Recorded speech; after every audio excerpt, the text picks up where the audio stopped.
أعوذ بالله من الشيطان الرجيم. بسم الله الرحمن الرحيم. ياسين والقرآن الحكيم إنك لمن المرسلين على صراط مستقيم تنزيل العزيز الرحيم لتنذر قوما ما أنذر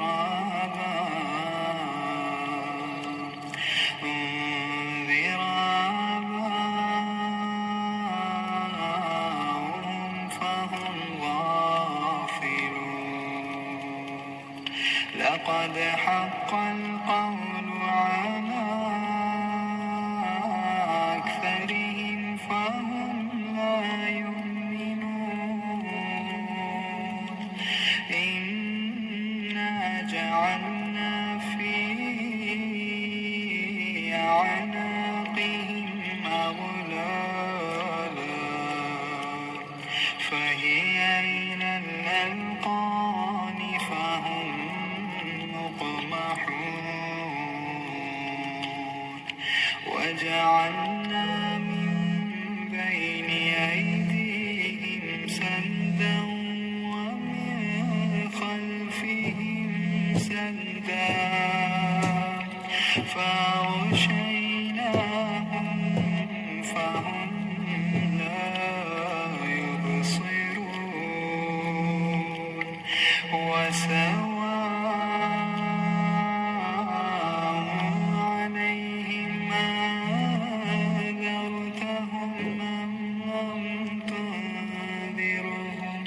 أم لم تنذرهم لا يؤمنون. إنما تنذر من اتبع الذكر وخشي الرحمن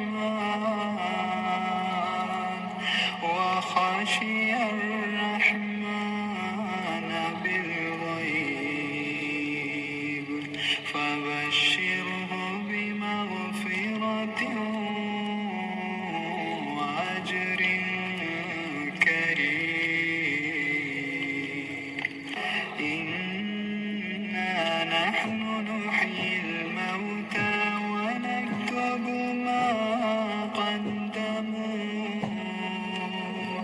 ما قدموا وآثارهم فبشره بمغفرة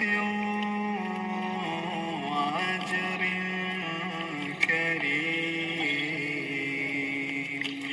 إنا نحن نحيي الموتى ونكتب ما قدموا وآثارهم وكل شيء أحصيناه في إمام مبين. واضرب لهم مثلا أصحاب القرية إذ جاءها المرسلون إذ أرسلنا إليهم اثنين فكذبوهما فعززنا بثالث فقالوا إنا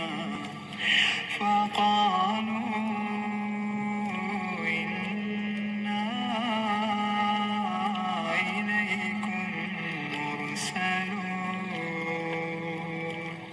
قالوا ما أنتم إلا بشر مثلنا وما أنزل الرحمن من شيء إن أنتم إلا تكذبون قالوا ربنا يعلم إنا إليكم لمرسلون وما علينا إلا البلاغ المبين قالوا إنا تطيرنا بكم لئن لم تنتهوا لنرجمنكم وليمسنكم منا عذاب أليم قالوا طائركم معكم أئن ذكرتم بل أنتم قوم مسرفون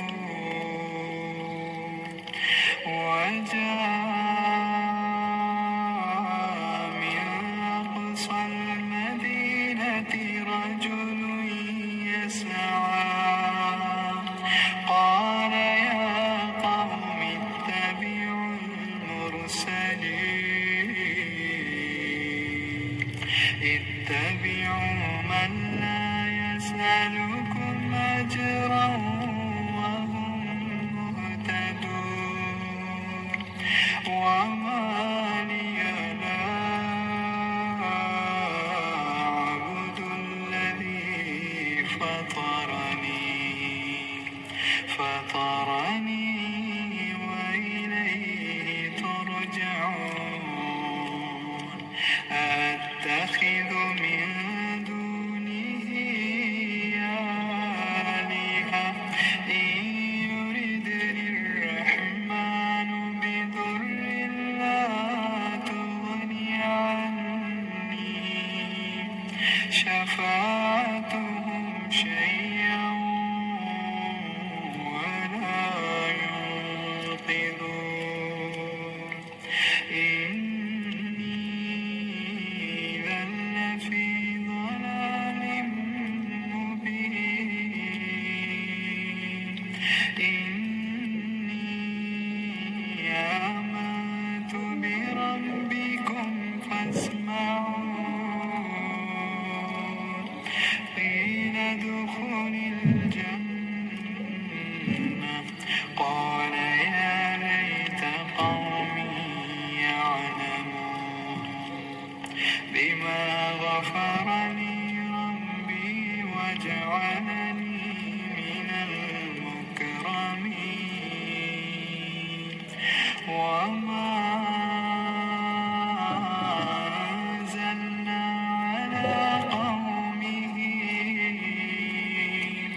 على قومه من بعده من جند من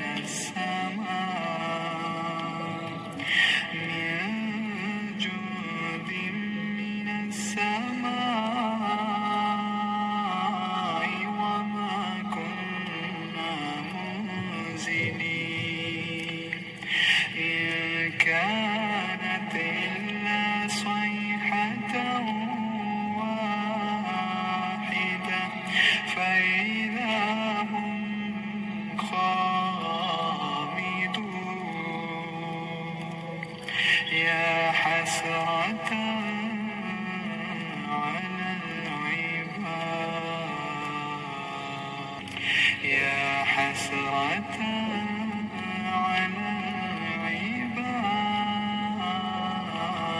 العباد ما يأتيهم من رسول إلا كانوا به يستهزئون ألم يروا كم أهلكنا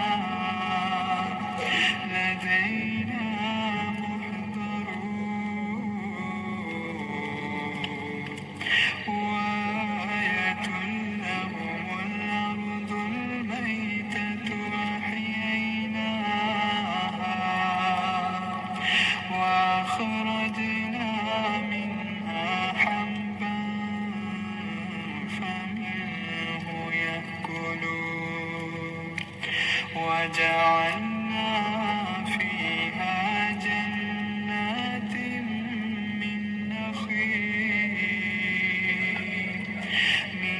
نخيل وأعناب وفجرنا فيها من العيون ليأكلوا من ثمره وما عملته أيديهم أفلا يشكرون سبحان الذي خلق الأزواج كلها مما تنبت الأرض ومن أنفسهم ومما لا يعلمون وآية لهم الليل نسلخ منه النهار فإذا هم مظلمون والشمس تجري لمستقر لها ذلك تقدير العزيز العليم والقمر قدرناه منازل حتى عاد كالعرجون القديم لا الشمس ينبغي لها أن تدرك القمر ولا الليل سابق النهار وكل في فلك يسبحون وآية لهم أنا حملنا ذريتهم في الفلك المشحون وخلقنا لهم من مثله ما يركبون وإن نشأ نغرقهم فلا صريخ لهم ولا هم ينقذون إلا رحمة منا ومتاعا إلى حين وإذا قيل لهم اتقوا ما بين أيديكم وما خلفكم لعلكم ترحمون وما تأتيهم من آية من آيات ربهم إلا كانوا عنها معرضين وإذا قيل لهم أنفقوا مما رزقكم الله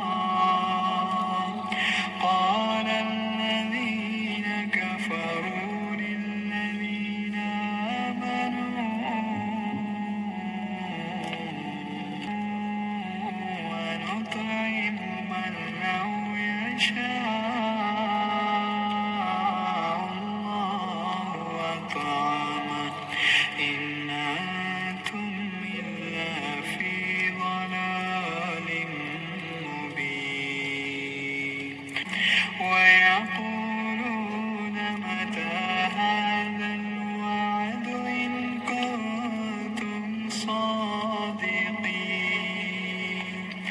ما ينظرون إلا صيحة واحدة تأخذهم وهم يخصمون فلا يستطيعون توصية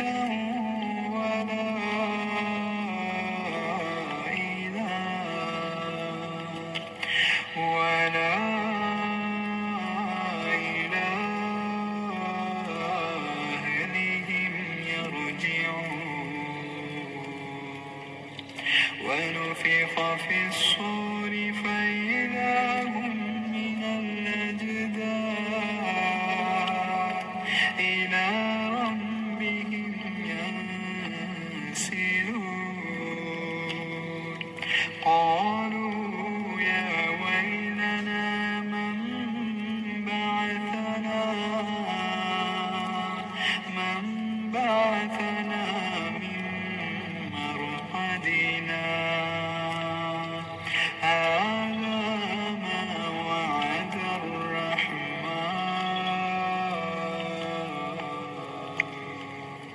وصدق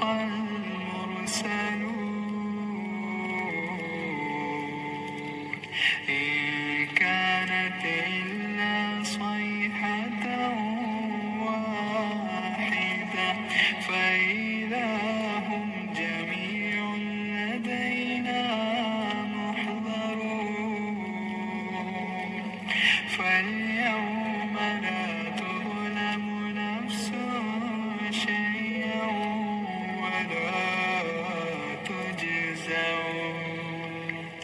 ولا تجزون إلا ما كنتم تعملون إن أصحاب الجنة اليوم في شغل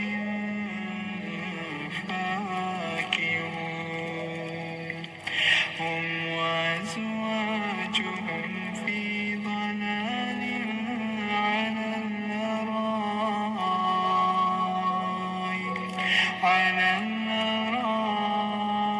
الأرائك متكئون لهم فيها فاكهة ولهم ما يدعون سلام قولا من رب رحيم إن أصحاب الجنة اليوم في شغل فاكهون هم وأزواجهم في ضلال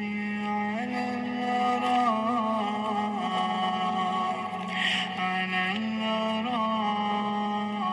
الأرائك متكئون لهم فيها فاكهة ولهم ما يدعون سلام قولا من رب رحيم وامتازوا اليوم أيها المجرمون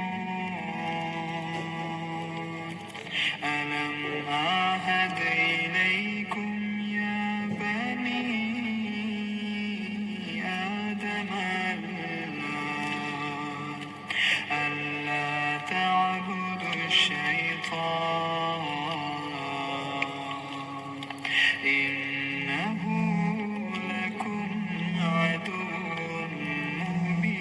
مبين وأن اعبدوني هذا صراط مستقيم ولقد أضل منكم جبلا كثيرا وأضل منكم جبلا كثيرا أفلم تكونوا تعقلون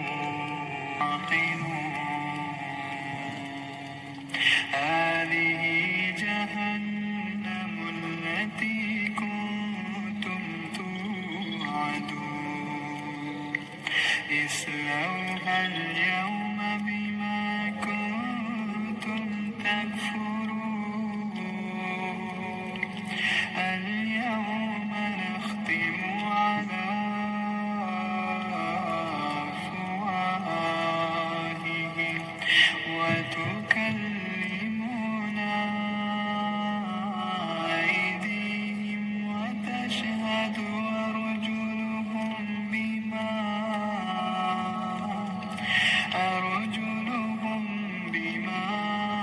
كانوا يكسبون اليوم نختم على أفواههم وتكلمنا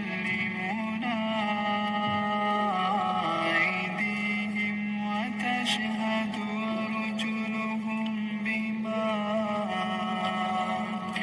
بما كانوا يكسبون ولو نشاء لطمسنا على أعينهم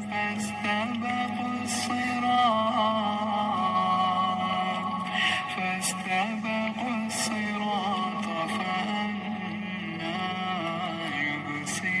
يبصرون ولو نشاء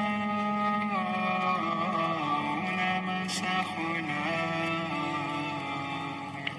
على مكانتهم فما استطاعوا مضيا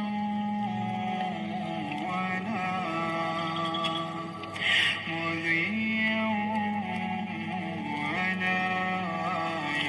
يرجعون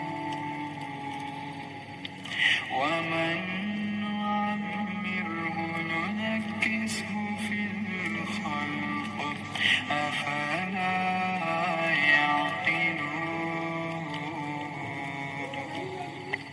وما علمناه الشعر وما ينبغي له إن هو إلا ذكر وقرآن مبين لينذر من كان حيا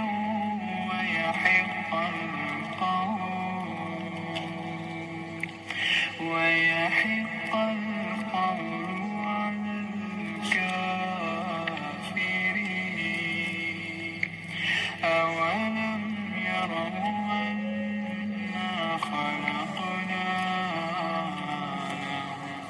خلقنا لهم مما عملت أيدينا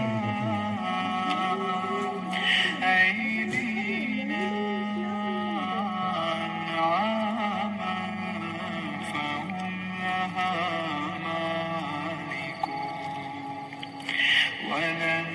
وذللناها لهم فمنها ركوبهم ومنها يأكلون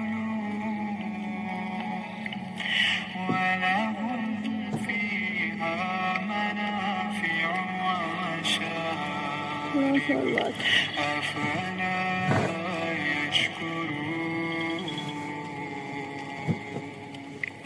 واتخذوا من دون الله آلهة لعلهم ينصرون لا يستطيعون نصرهم وهم لهم جند محضرون أولم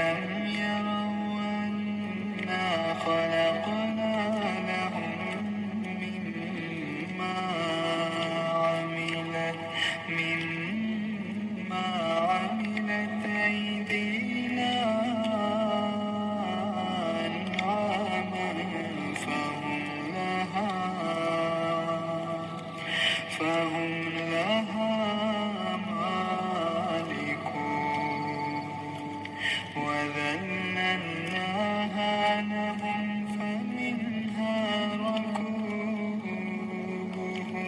ومنها يأكلون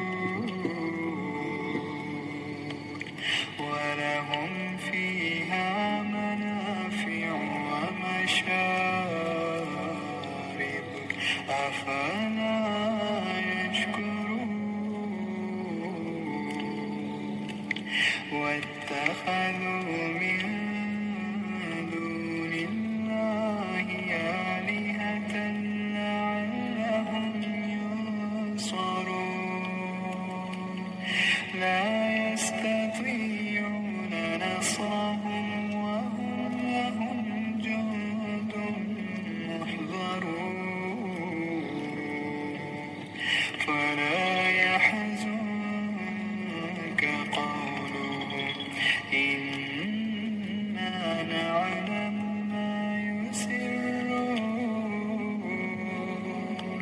ما يسرون وما يعلنون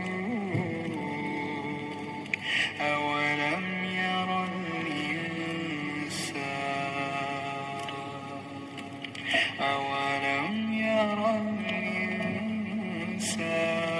الإنسان أنا خلقناه من نطفة فإذا هو خصيم مبين وضرب لنا مثلا ونسي خلقه قال من يحيي العظام وهي رميم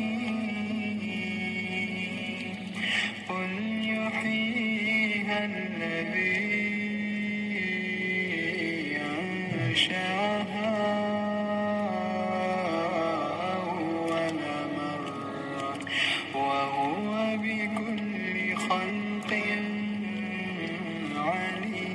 عليم الذي جعل لكم من الشجر الأخضر نارا فإذا أنتم منه توقدون أوليس الذي خلق السماوات والأرض بقادر على أن يخلق مثلهم بلى وهو الخلاق العليم إنما أمره إذا أراد شيئا أن يقول له كن فيكون فسبحان الذي بيده ملكوت كل شيء وإليه ترجعون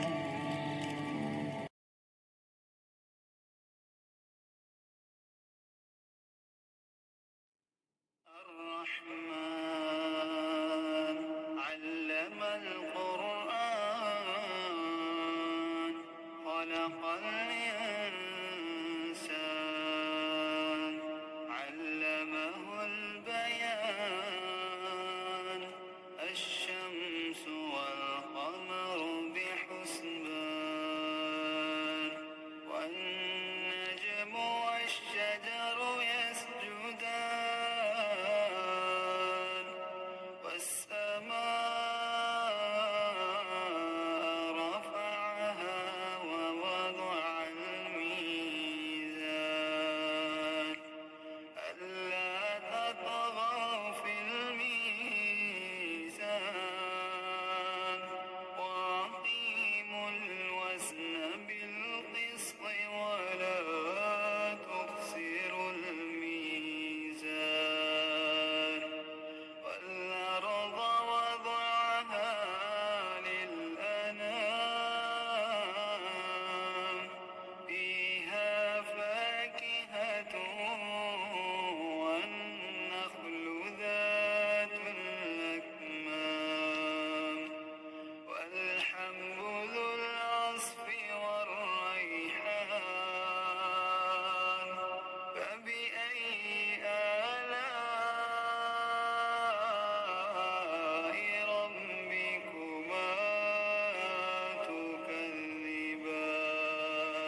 يسأله ما في السماوات والأرض كل يوم هو في شأن فبأي آلاء ربكما تكذبان سنفرغ لكم أيها الثقلان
शुरू अल्लाह का नाम लेकर, जो बड़ा मेहरबान निहायत रहम वाला है। वो जो निहायत मेहरबान है, उसी ने कुरान की तालीम फरमाई, उसी ने इंसान को पैदा किया, उसी ने उसको बोलना सिखाया।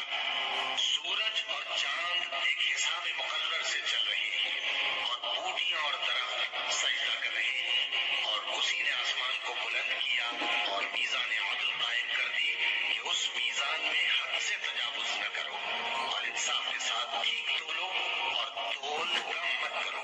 और उसी ने खलकत के लिए जमीन बिछाई, उसमें मेवे और खजूर के दरख्त हैं जिनकी खुशबू पर खिलाफ होती है, और अनाज जिसके साथ खुश होता है, और खुशबूदार फूल।